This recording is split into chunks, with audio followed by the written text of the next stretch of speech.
Hello class 6th. This is your subject English and we are going to start your chapter number 4. Open your books all of you now.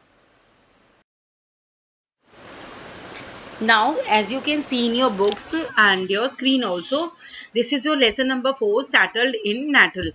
As we will study about Gandhi ji के life में जो हुआ वो सारी activities हम यहाँ read करेंगे. Fine. Now I'm just going to start it. The case having been included that I have no reason in Pretoria में and I went back to Durban में गया and make presentations बनाई. मैंने preparations किया ताकि मैं अपने वापस इंडिया में रिटर्न कर सकूं. लेकिन जो उसका जो क्लाइंट थे उनके कौन थे, Abdullah Seth was not the man to let me, और वो मुझे वहां से जाना नहीं चाहते थे. और उन्होंने मेरे लिए, ये कौन बोल रहे हैं सभी बातें, कि गांधी जी बोल रहे हैं अपने बारे में, सारे गांधी जी वर्ड्स बोल रहे हैं ये वाले, ठीक है. और उन्होंने उनके लिए, अब्दुल्ला सेठ ने उनके लिए क्या किया, एक फेयरवेल पार्टी अटेंड करी, वो अटेंड नहीं सॉरी प्रिपेयर करी ताकि उनके ऑनर में उनको पार्टी दी जाए. Fine. While I was turning from the sheets, और वो वहां से जब आ रहे थे और उनको एक पैराग्राफ दिखाई दिया in the corner of the caption में, इंडियन फ्रेंचाइजी में.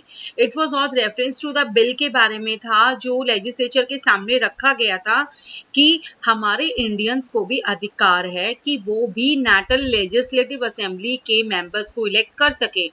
And I was ignorant of the bill and so were rest of the guest. और मैं उन सबसे, वो कह रहा है कि मैं उन सबसे वहां पर मिला और सबसे मैंने वहां बातचीत करके देखी. आई इंक्वायर्ड ऑफ, अब इसके बारे में मैंने अब्दुल्ला सेठ से भी बात करी और मैंने अंडरस्टैंड, मैंने समझ पाया कि हमारी जो चीज़ें हैं दैट अफेक्ट आवर ट्रेड, हमारे बिजनेस को कैसे ट्रेड करती हैं, वो है हमारा the orange free state has been swept away, क्योंकि यहाँ से जा चुका था. वी एजिटेटेड, हमने कहा कि हम बड़ी मुसीबत में थे, क्योंकि क्या हो रहा था कि सिंपली जो डेली मार्केट रेट्स जो थे, वी नो द लेजिस्लेशन भी हम जैसे जानते हैं, वो कहना चाह रहे थे कि हमारी आंखें कान जो थे are the European and attorneys हैं हमारे. और उन्होंने एक्सप्लेन किया अब्दुल्ला ने इन डिस्पेयर में, ठीक है, क्या किया कि they never care to come to us and to tell the truth and we care to recognise them being Christians. और वो क्या कहना चाहते थे वहाँ सबको कि वाइट क्लर्जी मैन का वहाँ पे उनके अंडर में काम करना है और हमें सभी को क्रिश्चियनिटी को फॉलो करना पड़ेगा, तभी हम उनकी बातों के उनके समक्ष आ सकते हैं. ठीक है, come to the next page now. But I was on the point. अब गांधी जी क्या कहना चाह रहे थे कि अब उनको एक्सप्रेस करने में कि उनके माइंड में इस मैटर पे क्या चल रहा है.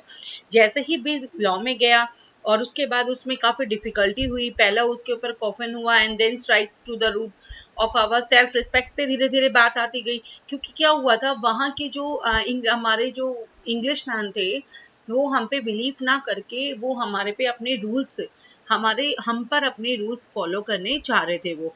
और जो बाकी गेस्ट थे, ठीक है, वो क्या कर रहे थे, वो सभी कन्वर्सेशंस को ध्यान से सुन रहे थे कि कहाँ से कौन सी बात कैसे कही जा रही है. ठीक है, लेकिन जो सेठ था वॉज अ श्रूड मैन था. वो क्या चाहता था कि उसका जो वो काम करना चाह रहा था उसको completely मिल सके. The mention of the fees pain me and I broken. Abdullah fees were out of the question, there can be no fees. अब वो क्वेश्चन तो ये था कि भाई अब्दुल्ला सेठ, अब वहाँ गांधी जी कहते हैं कि भाई मैं हमारी जो पब्लिक के वर्क के लिए कोई पैसा नहीं लेता और मैं टेलीग्राम्स भेजता हूँ, I print, we may have to print the some literatures और टूरिंग में have to be done. Local attorneys भी होनी थी कंसल्टेड वाली.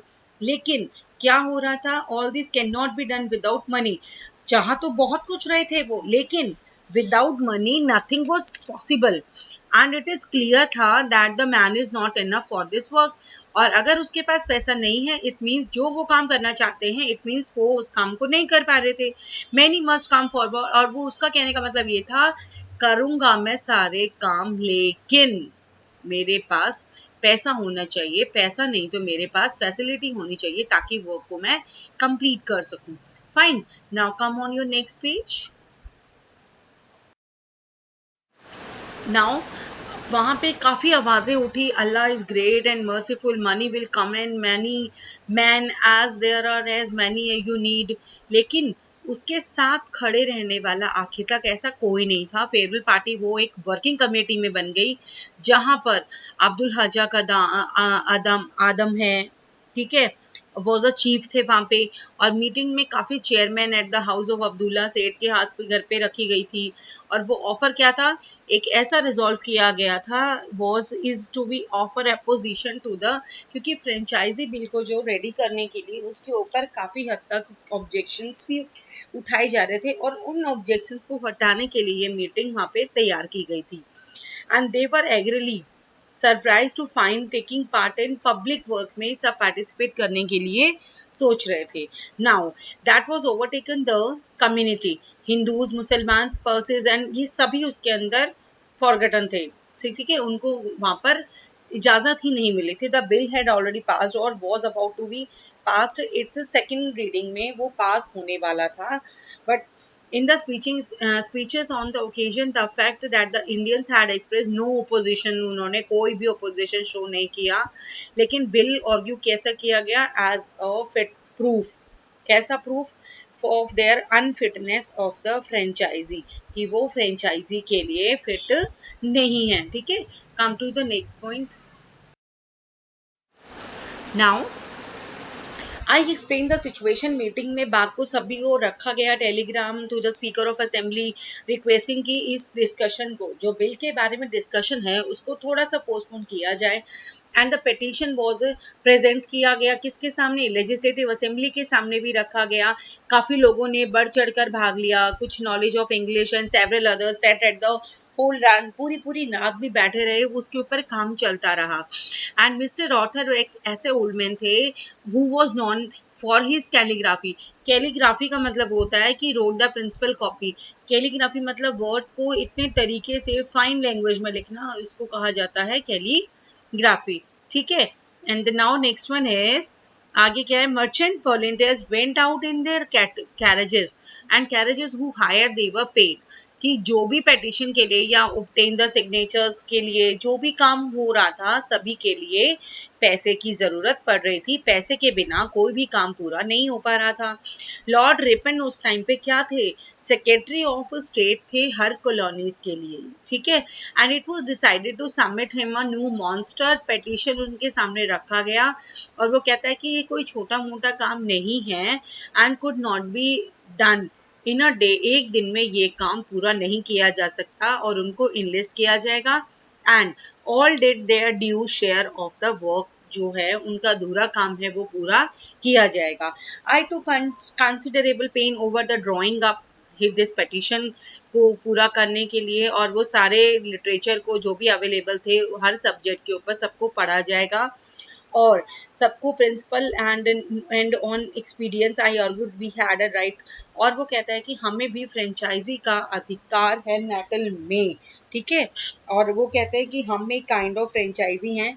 And what is the meaning of franchise means, if you are a adult one you have the right to vote, और आपको कुछ कहने का भी अधिकार है। आप किसी बात पे अगर कहना चाह रहे हैं कि ये काम सही है या गलत है।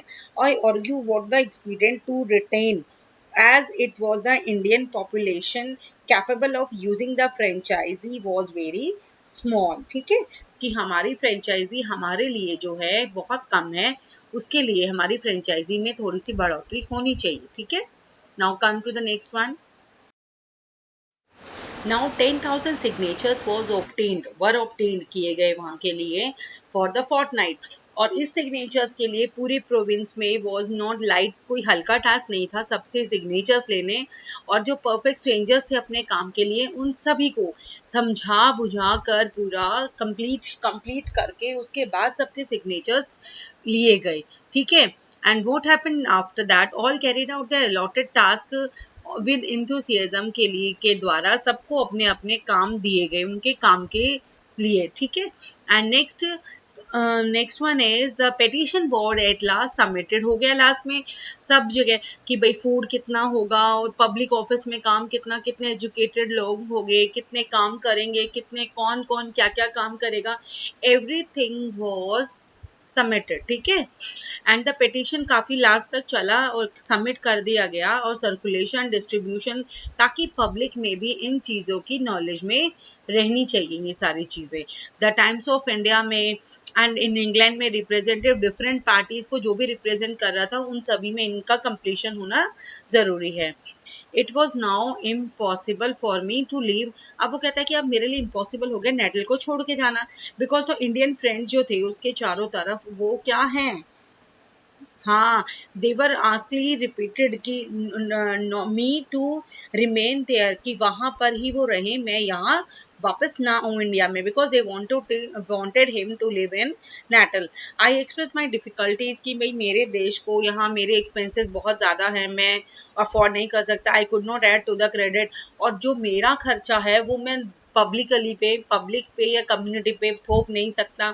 आई lived in a style usual for barristers के पे, ठीक है, ऐसे रहा हूँ मैं। And it seem to me to be impossible to run such a household with anything less than $300 a year, इतना खर्चा हो जाएगा। Therefore I decided to I could stay only if the members अगर agree होते हैं या मेरे लिए कुछ ऐसा करते हैं, then I will be able to stay there, ठीक है।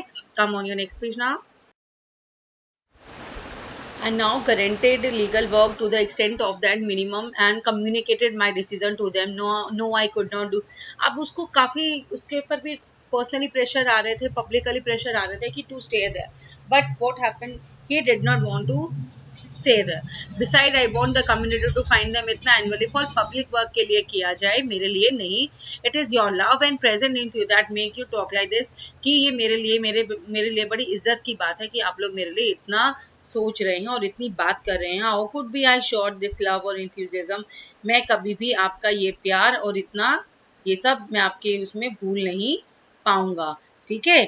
And now heaven only knows, क्या जानता है heaven only knows whether I should then retain your affection, कि मैं आप लोगों का प्यार कभी भी भूल नहीं पाऊंगा. Even that may I be heard for you. For one thing, I am not a white barrister, मैं नहीं हूँ. How can I be sure that the court will respond to me? Nor can I be sure कि I shall fare as a lawyer. So even in giving me retainers, you may be running some risk. I should regard even the fact of your giving them to me as a regard of my public work. कि मैं ये चाहता हूँ कि मैं आपके लिए जो कर रहा हूँ उसके लिए मुझे रिगार्ड दे दें आप, मेरे लिए मेरी तारीफ में कुछ वर्ड्स बोले आपने, मेरे लिए इतना ही काफ़ी है, ठीक है. और उसके बाद वो कहते हैं कि हाँ, बिसाइड्स दादा अब्दुल्ला ने उनके लिए क्या किया, जो उनकी ज़रूरत के हिसाब से क्या थे, फर्नीचर वगैरह थे, उनके लिए वो परचेज करके दिया उनको. एंड ही हैड इंटेंडेड, और उसके डिपार्चर के लिए भी कुछ उसको पैसा दिया गया. और 10 वो कह रहा है कि मुझे इतना अमाउंट मिलने के बाद मुझे वहाँ रहने की मैं परमिटेड हो गया था, ठीक है, कि हाँ मैं अब इतना यहाँ पे रह सकता हूँ, कैपेबल हूँ, ठीक है. Now come on your exercise page. Now this is your exercise page, and your question number A is choose and write the correct answers. You have given the 6 answers as they are shown in your books also. Fine. Now question number B, who said the following. There are the following how many, there are 5 statements are there. आपको उनके answers लिखने हैं कि ये words किसने कहे थे, and you have given the answer on your screen. Fine. Now question number C है आपका, थोड़ा सा ध्यान से देखेंगे. Answer the following questions in detail. मैंने आपको डैश किया and you know very well. You have to complete. ये copies में आप डैश नहीं करेंगे. You have to see in your books में कि ये वाले starting words and last के आंसर के completed words आपको कहाँ मिलेंगे. Then you have to complete this. ठीक है. और आपके 5 questions are there. And 3 आपके remaining next page में. I'm just showing you, हाँ. Now this is your 6, 7 and your lastly 8 answers. From here you have to complete their question answers. Fine. Now question number D, as you can see in your books. ये आपके questions हैं. 3 आपके answers आपके screen पे लिखे हुए हैं. And first question में देखिए आपका सिर्फ बिकॉज से लिखा हुआ है. आप कंप्लीट क्वेश्चन से नोट करेंगे. इट इज इम्पॉर्टेंट से लेकर लास्ट तक लिखेंगे आप, देन बिकॉज लगा के आप आंसर को कंप्लीट करेंगे. और आपका जो थर्ड आंसर मैंने यहाँ लिखा हुआ है डू योर सेल्फ, इसको कट कर देंगे. You don't have to write this, आप इसको लीव करेंगे. Okay. Now question number E is there, take the right word that matches with the given meaning. ठीक है. And two options are there. आपका जो exact answer है I have written on the screen. And question number F, you have to write the plurals. और plurals लिख कर मैंने आपके स्क्रीन पे आंसर्स रिटर्न हैं आपके. Okay. Now this is your question number H. Describe in your own word the scene of the monkey show as given in the poem. This is up to you, आप इसको कैसे explain करके कैसे करेंगे. ठीक है. नाउ क्वेश्चन नंबर आई में आपका लिखा हुआ है कि कुछ वर्ड्स आपके करेक्ट नहीं है, इनकरेक्ट है. आप इस इनकरेक्ट वर्ड्स को मैंने लेफ्ट साइड में लिखा है और डैश करके मैंने राइट आंसर्स आपके राइट में लिखे हैं. यहाँ से आप इसे कंप्लीट करेंगे. फाइन. नाउ नेक्स्ट क्वेश्चन आपका जे है. One word in the each group is spelled incorrectly, pick out it. आपके जो इनकरेक्ट वर्ड्स है मैंने सामने स्क्रीन पे नोट किए हैं आपको, यहाँ से आप इनकम्प्लीट करेंगे इसे. और now I will be coming with you in your next class, और यहाँ तक कि आप सारा बुक वर्क एंड नोटबुक्स में आप सारा वर्क कंप्लीट करेंगे. फाइन.